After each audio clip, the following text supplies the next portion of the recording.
जात जो पूछे राहुल की, प्रकट हुआ ज्ञान, मम्मी मम्मी कह के रोए भाईजान। मु पुणी थरे आपको कहूची, जात जो पूछे राहुल की, प्रकट हुआ ज्ञान, मम्मी मम्मी कह के रोए भाईजान। एक कथा मु कहूनी, एक कथा आज जितेबाला प्रेसमिट करते पुरी जी रही बीजेपी रु सांसद संबित पात्र दिल्ली रे सी ये किसी कहते राहुल गांधी को टार्गेट करते संसद में सोमवार दिन जितेबाला राहुल गांधी निजर बजेट उपर मत रखिते से समय जातिगत जनगणना कथा उठाई एवं भारतीय जनता पार्टी को चक्रव्यूह एवं पद्मव्यूह भली शब्द उपयोग करी एवं अभिमन्यु कथा कही घेरी राहुल गांधी से समय कहते जे भारतीय जनता पार्टी जो भाव कुरुक्षेत्र में महाभारत समय कौरव माने चक्रव्यूहर रचना करते सी अनुध्यान कर जाना पाइले जे से चक्रव्यूहर अन्य नाम होउची पद्मव्यूह एवं वर्तमान एकविंश शताब्दी में देश को भारतीय जनता पार्टी चक्रव्यूह भीतर को टाणी नहीं एवं देशर जो रही कृषक युववर्ग एवं अग्निवीर से माने अनेक समस्या अच्छा जहाँ को केंद्र सरकार ध्यान दौना से उन्नति किसी करना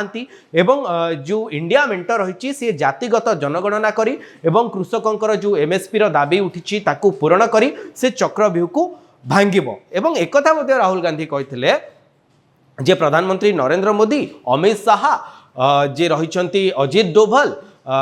अंबानी अदानी एवं आरएसएस रो जे प्रमुख रही मोहन भागवत एमाने यही चक्रव्यूह को कंट्रोल कर अर्थात एमानकु द्रोणाचार्य कृपाचार्य कृतवर्मा अश्वत्थमा कर्ण शकुनी जो माने अभिमन्यु बद्धरे प्रमुख प्रमुख भूमिका नहीं चक्रव्यूहर केन्द्रस्थल में रही कंट्रोल करते सहित तुलना करते या परे राहुल गांधी को मंगलवार दिन अनुराग सिंह ठाकुर टार्गेट करते अनुराग सिंह ठाकुर टार्गेट करी सी महाभारतर कथा कहते एवं कांग्रेस भिन्न भिन्न घोटाला कथा जमती आपण चारा दुर्नीति कथा कहींपारे एवं 2G स्पेक्ट्रम घोटाला कथा कहींपारे विभिन्न घोटाला कथा कही कांग्रेस को टार्गेट करते एवं सी चक्रव्यूहर उदाहरण देते देश को भिन्न भिन्न समय कांग्रेस किभली भावे भिन्न भिन्न चक्रव्यूह को टाणी नहीं काश्मीर प्रसंग कथा कहतु चीन किभली भावे भारतर जमी अधिग्रहण करथिला से प्रसंग कथा कहतु देश विभाजन कथा कहतु ए सब प्रसंग को उठी कांग्रेस को टार्गेट करथिले अनुराग सिंह ठाकुर एवं अनुराग सिंह ठाकुर जे भारतर प्रथम प्रधानमंत्री रही नेहरू तांको कथा कहते इंदिरा गांधी कथा कहते राजीव गांधी कथा कहते सोनिया गांधी कथा कहते राहुल गांधी कथा कहते किंतु से परोक्षे एमानकर ना नहीं शॉर्ट फॉर्म रे जे भली भाबे IG RG1 RG2 SG एई भली भाबे से मानकर ना नहीं टार्गेट करते एवं एई घटना परे जेतेबेले अनुराग सिंह ठाकुर एकथा जातिगत जनगणना कथा उठाई एकथा कहते जे जहार निजर जाति जना नहीं से जातिगत जनगणना कथा कहूँ ए समय कांग्रेस पक्षर प्रतिवाद होता राहुल गांधी कहते यहाँ अपमान सदृश होती एवं अखिलेश यादव एक कहते जे किभली भावे जी अनुराग सिंह ठाकुर रही से कहार जाति विषय में पचारि पारे या निज प्रतिक्रिया बीएसपी मायावती रखिंट बीएसपी मुख्य कहते जे बीजेपी एवं कांग्रेस जो पछुआ वर्ग रही ओबीसी वर्ग रही किसी करना तेणु से कुंभीर कांदना सदृश या सोशल मीडिया रे मध्य बीजेपी अखिलेश यादव दुई तीनोटी वीडियो रन करुच्ची जो समय अखिलेश यादव जड़े सांबादिक को निजर जाति कथा पचारि जाति कथा पचारि गोटे माहौल क्रिएट हो सारी आपड़ देखिए जितेबाला कांग्रेस बा इंडिया मेंट भारतीय जनता पार्टी को धर्म आधार में राजनीति करुवा कथा कहूला वर्तमान निजे विरोधी जो अच्छी इंडिया मेंट बा कांग्रेस से माने जातिगत जनगणना को आधार करिबा जातिगत राजनीति करने चेष्टा करुछंती तेबे मन में प्रश्न उठिबो जे जातिगत जनगणना कौन जितेबाला भारत ब्रिटिश शासनाधीन थिला से समय ब्रिटिश माने भारत में गोटे विभाजन सृष्टि करने जातिगत जनगणना करने आरंभ करते जहाँ 1931 पर्यंत चली देश स्वाधीन है 1951 रे जातिगत जनगणना केवल थरटीए होता से समय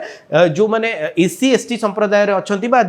जो मैंने केवल आपण संख्यालघु जनजाति कथा कहींपारे से ही बाहरी जे एससी एसटी परसेंटेज कौन रही किंतु परवर्ती समय 1961 71 81 91 2001 2011 जो जनगणना होता से जनगणना समय सरकार जातिगत जनगणना ठू दूरे रही तेबे जातिगत जनगणना सपक्षे जो मैंने मत दूसरी से कहवा कथा है जातिगत जनगणना हेले भारत में एबे भी जो जातिगत भेदभाव रही दूर कर जो मैंने विकासर मुख्य स्रोत में सामिल करा जाई नहीं जो वर्गर लोक जो जातिर संप्रदायर लोक सामिल सामिल करा जाई परिबो एवं जातिगत को आधार करी जनसंख्या को जातिगत जो जनगणना हम जाति को भित्ति करी ताकू आधार करी नुआ नियम अणा जाई परिबो जाफल कि समाज रे समस्त को समान अधिकार मिल पारिबो किंतु याकू जो माने विरोध करिसंती बा जातिगत जनगणनार विपक्ष जो माने मत दउचंती सेमानकर कहबा कथा हला जे जातिगत जनगणना पुणी थरे भारत में जातिगत जो भेदभाव थिला ताकू बढ़ेब बा एहा लोक लोक लोक मानक भितरे बा जाति जाति मध्य भेदभाव सृष्टि करिवो एहा करिबा उचित नुह बा एहा करिबा द्वारा पुणी थरे जातिवाद को प्रोत्साहन मिलिबो बोली जो माने जातिगत जनगणनार विपक्ष जो माने मत दउचंती से माने एक कथा कहिसंती भारत सरकार मध्य जातिगत जनगणनार सपक्ष रे ही नाही किंतु राहुल गांधी कहबा कथा हला सी सोमवार जितेबाला टार्गेट करते भारतीय जनता पार्टी एवं प्रधानमंत्री नरेंद्र मोदी को से एक कथा कहते जे जो चक्रव्यूह माध्यम भारतीय जनता पार्टी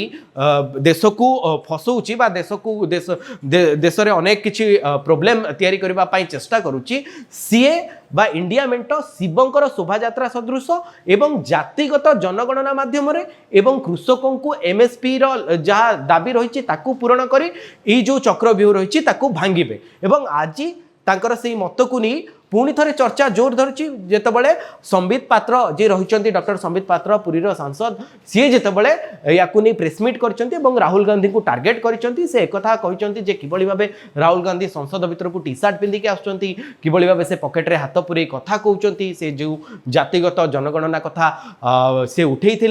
टार्गेट कले संबित पात्र और कहले जितेबाला संसद में अनुराग सिंह ठाकुर कहते जे जहाँ जाति जना नहीं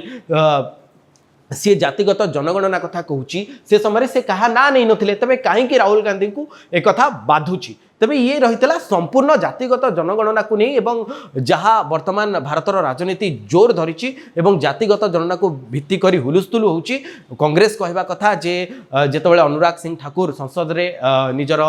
मत रखुतिले से समय तांकु राहुलकर जाति पचारिबा ठीक नथिला एपटे बीजेपी कहूची जे कहीं राहुल गांधी को बाधुची जेतेबेले कहार ना निया जाई नथिला आमे संपूर्ण रूपे कहि परिबा जे जेतेबेले विरोधी इंडिया मेंट एवं कांग्रेस बीजेपी उपरे धर्म को नहीं राजनीति करुथुबार आरोप आणुची ठीक सेतबेले जाति को नहीं राजनीति करुथुबा कथा बीजेपी कांग्रेस एवं इंडिया मेंट आड़ को आंगुठी देखी एवं कही जे जातिगत बा जातिगत जनगणना को नहीं राजनीति करने को चेष्टा करुच्ची इंडिया मेंट तेबे संपूर्ण भाव देशर जदि आम राजनीतिक परिस्थिति को देखा जे किभली भावे भारतीय जनता पार्टी को सरकार रु बाहर करी हबो बा सरकार रु हटई हबो जेबे पुणी थरे इलेक्शन हबो पुणी कांग्रेस सत्ता को आसी परिबो हुए तो इंडिया मेंट बा कांग्रेस जातिगत जनगणना को से मुख्य आधार करिछि एवं बिहार रे जेतेबेले जातिगत जनगणना होइतिला तापरे ई प्रसंग देशर राजनीति रे प्रमुख मुद्दा होइछि एवं याकु नै संसद भवन उठिची पड़ी हुलुस्थुल होइछि एवं राहुलकर जाति कौन ताकू नै वर्तमान राजनीति जोर धरिछि।